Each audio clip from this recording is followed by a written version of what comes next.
mightiest prophet or war was recently quoted as saying that the world would have ended a few days ago. He calls himself the mightiest prophet. Now, I don't know where they had an exam. I don't know where they had an exam where they were given marks and it was discovered that is the mightiest prophet. If at all is a prophet, that is. But he was recently said to have declared that the world would end a few days ago. It obviously didn't end. Or it ended and we transitioned into heaven without knowing. You know, we don't know. We have just been told the heaven is this way, heaven is that way. If the mightiest prophet was right and the world ended a few days ago, maybe it ended and we transitioned into heaven and we don't know. But if it is true that the world ended a few days ago and all of us are marehemu, because until a few days ago we were marehemu mutarajiwa. But today, if it is true that the world ended 2 days ago and we transitioned to heaven, then we are marehemu. If that is true, so this is the paradise that we have spent lifetimes talking about. Yet it is just the same as the world. I don't see anything. I sleep the number of hours okay, when I was young, I used to sleep for 6 hours. Nowadays, I sleep 8. I don't know why it became 2 hours more. But I still sleep 8 hours the way I used to sleep on earth. Hey, nothing has changed. I wake up, wash my face, take breakfast the way I used to take. That is in case I've transitioned to heaven. If we have transitioned to heaven, then heaven is like earth. You still struggle to get the 10 shillings to buy sugar and mandazi. Well, I don't know. Mackenzie and the war. We used to have something in secondary school that was called compare and contrast. But anyway, Mackenzie, I don't know whether he went to school. As for War, he is a PhD fellow with one of these, it's nuclear science or something like that. So religious conmen do not need to be educated, or do not need to be non-educated. The only qualification is the capability and the ability to brainwash people. This reminds us of somewhere in the 60s. In the 60s, we had such a case of extraordinary people. Kina Mackenzie did not start today. In the 60s, we had such an occasion where we were told, by then I was a very young child, we were told that with prayers and fasting, somebody can fly like a bird. Mtu anaweza buruka kama ndege.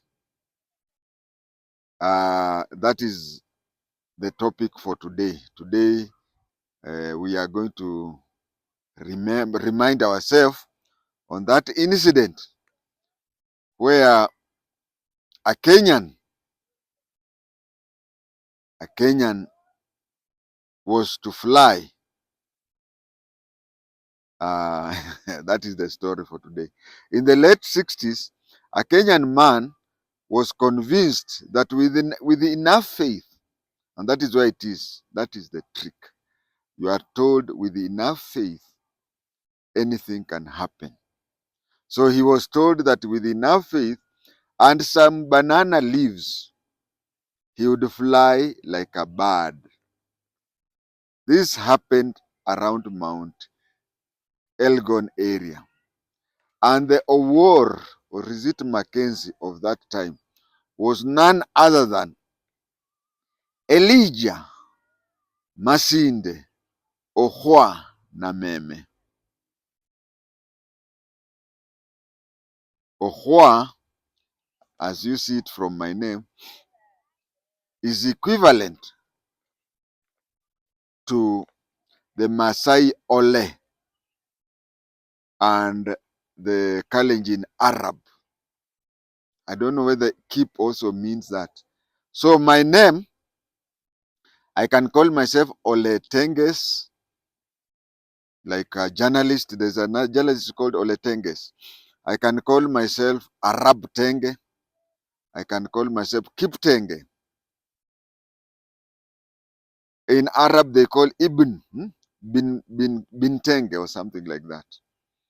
So, the preacher those days who convinced somebody that he could fly using banana leaves was Elijah Masinde Ohwa Nameme. The name, just a reminder, there are three prominent Kenyans with the same names. The same name, Masinde. People tend to confuse between the three, and I will have to elaborate the three. Of course, if we go to matter of supremacy, we can say that the supreme one was Elijah Masinde Ohwana Meme. That was the supreme leader, the Ayatollah. Then there was Henry Pius Masinde Muliro. Or if you want to call him proper, you can call him Henry Pius. Two Christian names, and you can see when there is Pius there. It shows Catholic background. Henry Pius Masinde Ohwa Muliro. Ohwa Muliro. This one became a political leader, and he's the one who died at the airport. He's the one who died at the airport, and I covered his death. It was an air hostess who mixed something in either his food or his drink in a plane, which was to activate a heart attack. And people are saying that his family should have insisted on a post-mortem. His Zulu wife was right, and I support her. She's now deceased. She said that she was ready. In her younger life, she had seen somebody being opened up. And you imagine a relative of yours being opened up. It is traumatizing. So she said that she could only accept for post-mortem to be undertaken if she can be convinced that the killer will be found. Of course, the killer was a government agent, and he could never be found. So that is the first Masinde. I've recorded a video on him.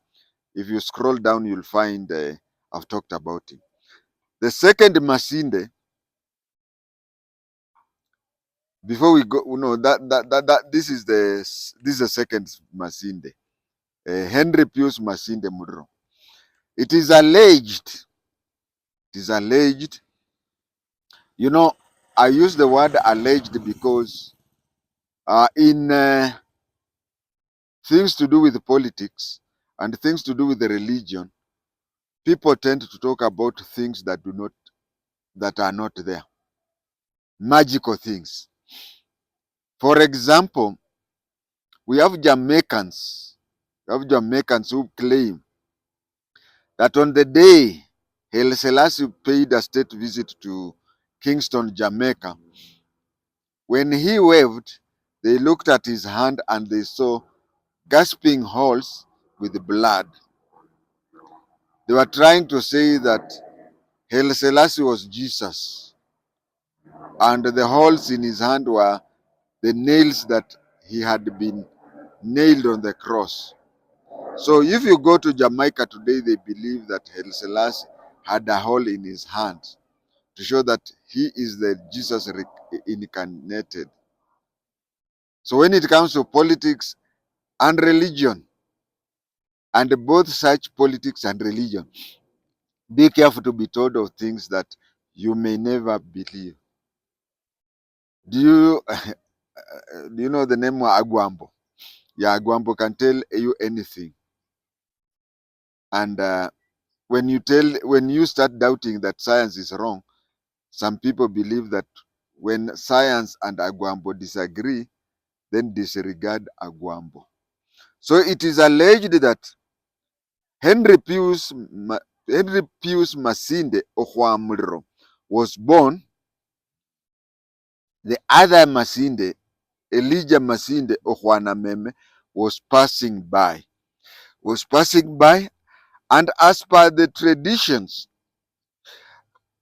when a VIP is passing and a child is born, the child is named after the VIP. It is alleged that when Masinde Muriro, Masinde son of Muriro was born, Masinde son of Nameme was passing by. And Masinde son of Nameme, the religious person, is alleged to have requested that the child be named after him, since that child is going to be a prominent person worldwide. Now let me talk about naming of children after a VIP is around. My own father, Japheth Lando, was given a Luo name because there was a VIP, from Mount Elgon all the way to Sibania. It used to be one district called Einyanza.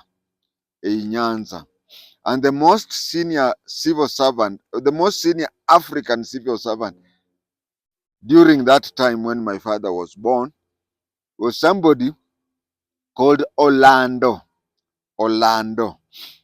But Luyas could not pronounce the name Orlando. They used to call him Lando.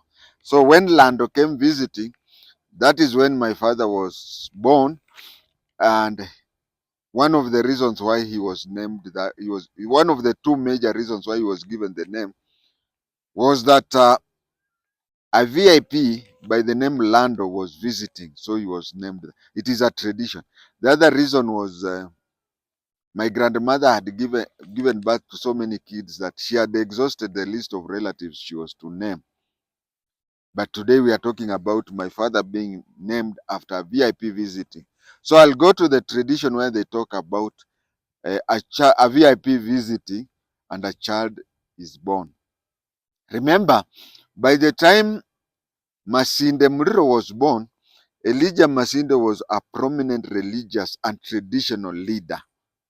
He was already a VIP, or so they say.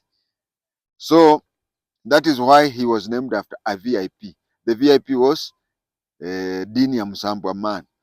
And when he looked at that baby when he was born, on the very same day the baby was born, he said, he supposedly said, this is going to be a VIP, and so please name him after me. Now the naming, those tribes, especially those tribes which are found west of Nakuru, those tribes that are found there, they name people under a visiting VIP. This is how they do it.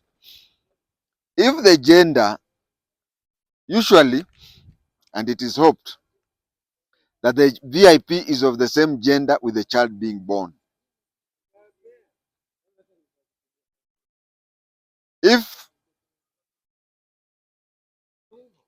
If Ramaphosa visits Kenya and goes to Kisumu, Kakamega, or anywhere like that, and a child is born, the child is called Ramaphosa. If the child is a boy, yeah? So if the gender of the child is different from that of the VIP, if the gender of the child who is being born is different from the gender of the VIP, then the VIP is asked to disclose his or her spouse's name. Then the name of the spouse of that VIP is given to the child. If Gladys Wanga is going around a place like Bungoma and a girl is born in Bungoma, the girl is given the name Gladys Wanga. I don't know whether Gladys Wanga is at Gladys Atieno, Adhiambo, Akinyi, I don't know. But supposing she's Akinyi, Gladys Akinyi. But what I know, practically they prefer calling the girl Gladys Wanga because anybody hearing that, the name sticks very fast, isn't it? So that is how it is. If Gladys Wanga is going around Bungoma, Kakamega, or Busia, and a girl is born, then the girl is called Gladys Wanga. On the other hand, if Gladys Wanga is going around the same area and a boy is born on the day Gladys Wanga is walking around Bungoma,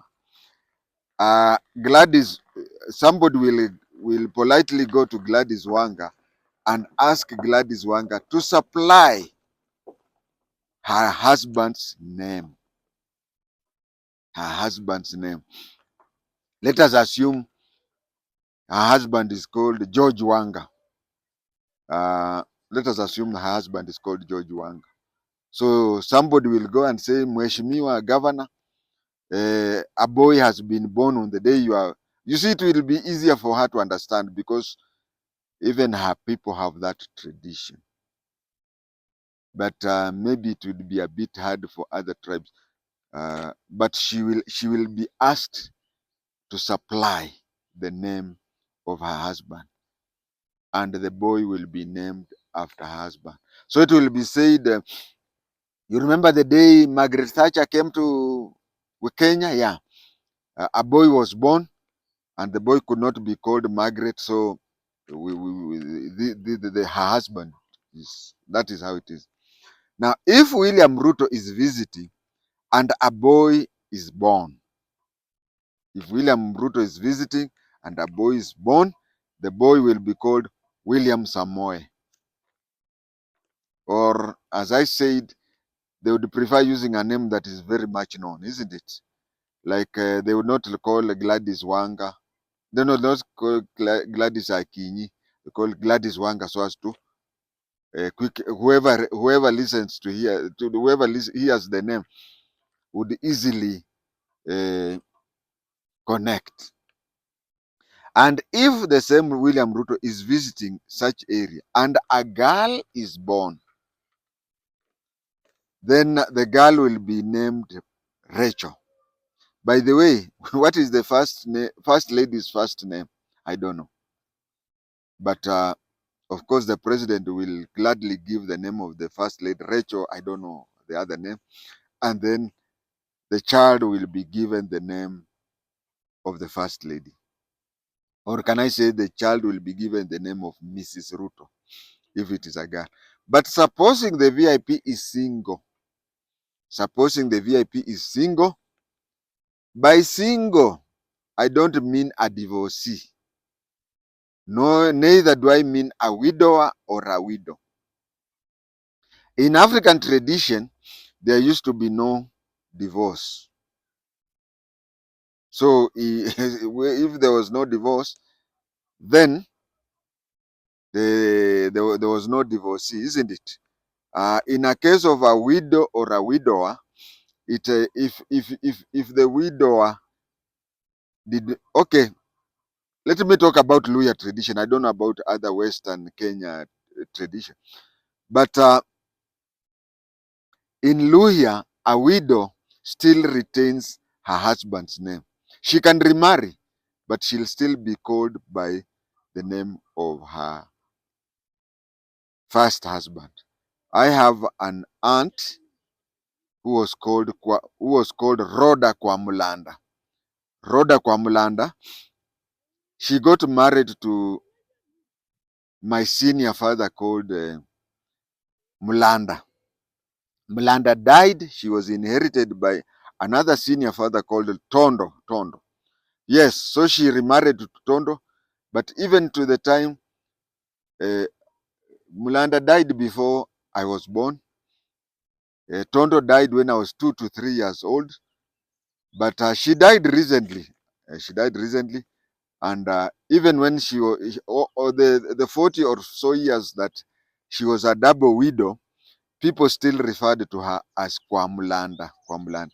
So in Luhya tradition, you can be a widow for several remarriages, widow inheritance, but you'll still be known by your very first husband.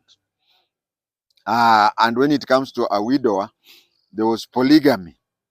So by single, I don't mean a widower or a widow or a divorcee.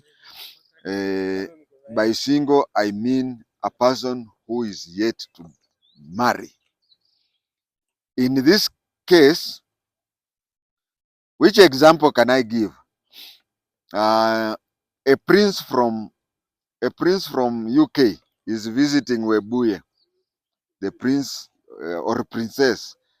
King Charles's child is visiting Webuye, and that child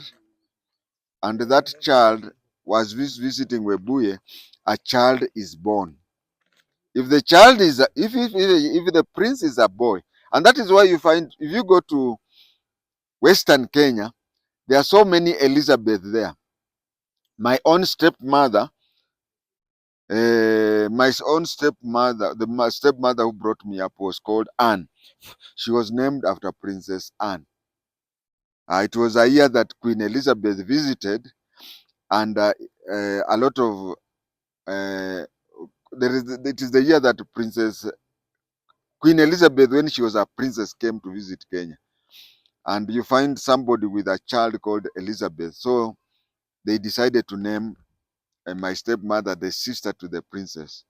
So that is how it is. You'll find a lot of Luyas and Luos called Elizabeth, called Anne. They were named after the royal family. So in case the child named is a young child, a prince, and a girl is born, then the name of the parent can be given. The name of the parent can be given. If it is a boy, if it's a prince, then the name of his King Charles. If if the child visits Kenya and the child is not married, if the prince child of King Charles comes and is not married and a girl is born, then that girl can be called Diana after his mother. But if it is a girl, a princess, and she's visiting Webuye or any other such places, and a boy is born, then the boy would be called Charles after the father. That is how it is in those tribes west of Nakuru that name people who are not from there. So that is why I was explaining how a VIP by the name Masinde was a religious visitor was visiting, and it is said that Masinde Mudro was named after Elijah Masinde, who even said that he foresaw the child to be a VIP in future. My observation is that the age difference is very little. I have seen them both live, not on TV or anything. And my observation is that their age the difference is very little. Then that could also explain that Elijah Masinde's religion, fanaticism, started way back when he was very young. Because for him to be so much known that he can influence, then it shows that he started very young because their age difference is very little. Talking about Elijah Masinde Okwana Meme needs very many episodes. I have already recorded one concerning his failed prophecy when he predicted that the sovereign power started in Murima. It is the valley. During that time when he was talking, it was the turn of the valley, the Rift Valley. And he said that the third, or was it the third, or you'd say that before it reaches the Luya land, it will touch the lake. Now, touching the lake does not mean Luo. It will touch the lake. So it touching does not mean that a person from the lake would be the president. Neither does it say when it talks of the person from the lake being the the third president, did not necessarily mean Luo, because on the Kenyan side, we have so many, we have Luos account for 90% of people on the lake. But then when you talk of touching the lake, you mean anybody who touches the lake, including the 10%. But today's topic, we are looking at the day he made a man fly like a bird. Like a bird.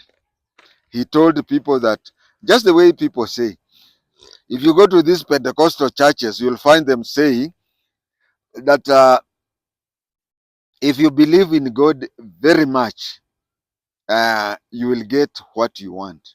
But what they forget, these Pentecostal people, Pentecostal church, they say, in the Lord's Prayer, I've also recorded it elsewhere, the Lord's Prayer says, let your will be done on earth as in heaven. Those are 3 points. Let your will, not my will. I want to be a millionaire. I want to own planes. I want to be eating everything. That is my will. But does God want me to be a millionaire? You see, God may want me to stay in the slums, because if I become a millionaire, I'll go and stay at Runda. But God wants me to be a poor person and stay in the slums and preach to the slum dwellers. If I go to Runda, who will preach to people in the slum? So when you find yourself like the Israelites, instead of taking a direct route to Israel, which took a week, they had to go through the desert for 40 years so as to see how a power of God can separate water, how they can see food coming out of the wind. All those miracles, if they would have gone straight, they would not have seen that. So, in the Lord's Prayer says, let your will, let God's will, may your will be done. My will is to be in Runda, but God's will wants me to be in Katwekera so that I preach to people. So that is one. Your will be done on earth. On earth. That is, turn the earth to be a paradise as it is done in heaven. Please, God, make us live a very good life the way life is in heaven. God's will be done. Not that and again, if I tell you that with enough nini, what do we call, ukiamini sana ukiamini sana, then you will do what? You will get what you want. Don't you think that is also blackmailing God? That is also blackmailing God, because you unaamini Mungu sana. Unaamini Mungu sana. You go into religion so much so that God pays you for, just like a shop, you give money so that you get a loaf of bread, isn't it? So you want to be rich, you want to get the green card, you want to get everything, then believe in God. So you are buying the belief, isn't it? So that is This thing of saying, if you have enough trust, what you want will happen. Please, I'm not a preacher, but please let the will of the Lord be there. If the Lord wants you to fly, you fly. You don't want to fly because you want to fly, or you don't want to fly because War has said so, Mackenzie has said so, or Juana Meme said so. So, I have talked about, I have recorded something about how he told people about the president. And today we are going to look at this day he made a man fly. He told a man, have faith and you will fly. And again, let me say something here. I'm not a preacher. Let me say something here. God gives you what you deserve. And God gave you an aeroplane, including a helicopter. Now, why should you flap like a bird? Okay, tomorrow or any other day, God may want you to flap like. He'll do it at his own time, when he wants. And you don't have to demand. That is why we say, may your will be done. Not my will, not our will. May your will be done. So this is what Juan Nameme did opposite the real teachings, and especially this. He just told somebody, with enough prayers and whatever, you will fly like a bird, like a crow. You can hear a crow crowing somewhere here, isn't it? I usually see these people start churches in the slums. Usually they start in the slums. People like Mackenzie in Shakahola type, they like going to the slum. They like going to the slum because that is where people are desperate. But let me tell you, the people who have been in slums. I was a deputy county boss in the intelligence, acting in Mandera, substantive in Elgeyo Marakwet, and I also ended up as a provincial criminal intelligence, not investigation, criminal intelligence officer. But I ended up in a house, 9 by 9 Mabati. So God taking you there, he had a purpose. Everything that is done on earth, you ending up in the slums is something that was meant to be there. It is something that was meant to be there. Otherwise, if I would have continued being a very senior person, maybe, I mean, anyway, God will tell me on the judgment day why I had to go through what I am. So this man managed to gather very many believers and convince them that with fasting and praying, a believer may fly as a bird. A believer may fly as a bird. Now let me ask you, you start flying like a bird. What do you gain? Of course you have blackmailed God. You got saved. You started hallelujah so that God makes you fly. Okay, you have blackmailed him. He has made you fly. What next? Anyway, what was not said was, suppose I started flying here like a bird. What next? That is the question I was asking. Or does it mean that if I want to go to town, I don't board a matatu? I just fly from here to town, buy whatever I buy, then come back. Whatever.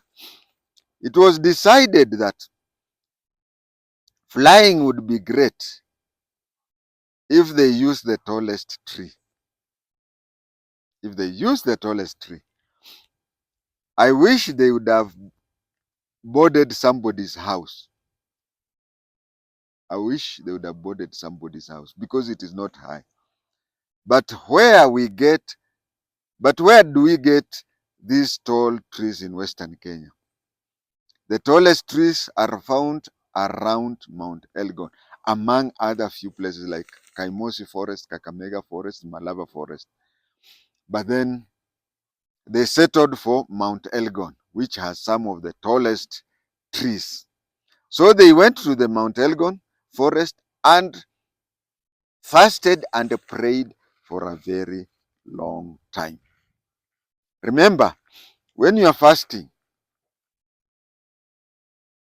you become weak body-wise, isn't it? It is said that when you are fasting, you become strong spiritually, but let us say that body-wise, you become weak. A tall, well-built man was identified. Well-built man. Instead of feathers, they carried banana leaves. Those are the ones which could reach the whole arm length. They prayed and fasted for a considerable time.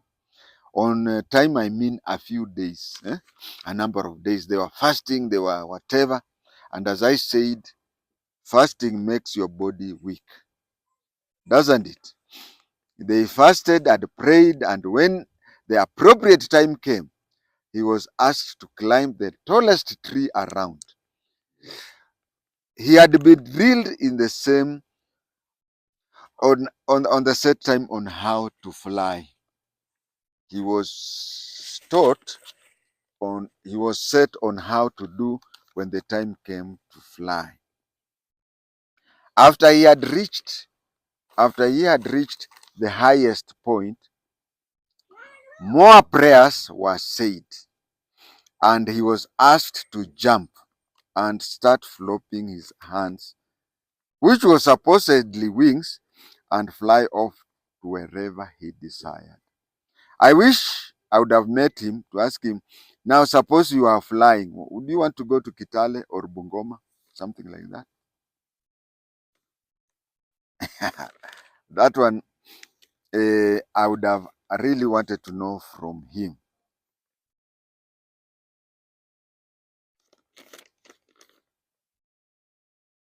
The length of his flying was the hop size.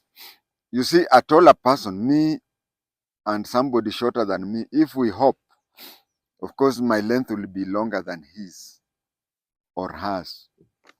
So, him being the tallest, he hopped a certain level and he started flopping like a bird. He started flopping like a bird. The length of his flying, as I said, was a hop size. And then they started hearing him descend as he started cutting the branches. You know, as you are going, branches usually go round. And as he was going, he was hitting the branches and cutting them as he was going down. Nobody, I presume, including Elijah Masinde Juana Meme, nobody waited. They all went, and he felt like a thumb just next to the tree. They came back and found that he had died on the spot. Being weak the way he was, having on the highest, just like jumping off a tall building, isn't it? Masinde told them that the man's faith was not complete, and that a man with more faith than him should volunteer. To date, nobody has come up with more faith than that one. The fellow died there. That is, my viewers, that is the case of somebody who was supposedly preyed upon to fly. This episode was meant to remind us about one occasion when uh, Kenyans were convinced. That they could. Kenyans were convinced that they could fly with enough faith. I had talked about Masinde. I talked about Masinde Juana Meme, who is supposedly to have convinced the parents of Masinde Mutro to name him after that. I did not comment about Frederick Simiyu Masinde, who made the constitution of Kenya be changed. He made the constitution of Kenya be changed. It was changed from today when we have today when we are having an election, like now we have so many by-elections coming. Once names have been placed on the ballot paper, and one of the candidates in that election, let's say in that ward or in that constituency, if one of the candidates dies, then it is cancelled. It was cancelled because of this other second Masinde. He is not related to them. He is just a namesake to them. Of course, you hear that the first one was a religious fellow, and this other one was named after him, supposedly. But this other one was just a namesake like them. He used to be an MP somewhere in Bungoma. He was an MP in Bungoma, I think Sirisia, a place where we have so many prominent, most of the prominent Bukusu from Bungoma come from Sirisia. That is where the Sifunas you hear, Lawrence Sifuna and even Senator Sifuna. That is where you hear so many prominent. I think that is the most prominent constituency in Bungoma, if not Bukusu land. And then when multi-party came, this Fred Simiyu Masinde was a very loyal student to Jaramogi Oginga Odinga. That is why when multi-party came, he wanted to contest the Bungoma seat, but not Masinde Mudro, but Jaramogi Oginga convinced him to contest the Mathare seat. Why? Because Jaramogi Oginga Odinga wanted Nairobi to have the face of Kenya. He wanted Nairobi to have the face of Kenya, whereby Lang'ata, Raila would be representing Luo, Mathare, Fred Masinde would be representing Luhyas. There were 8 constituencies. So Jaramogi Oginga wanted Nairobi being the capital. It should have as many diverse MPs as possible. That is why he was convinced to go to Mathare. When he campaigned for Mathare, he was not happy with the results, and he went to an election court and it was nullified. When it was nullified, I have already recorded on how he died. If you just scroll down, I have recorded a few videos on him, on why he died and where he died, and why elections have to be called off when one candidate dies.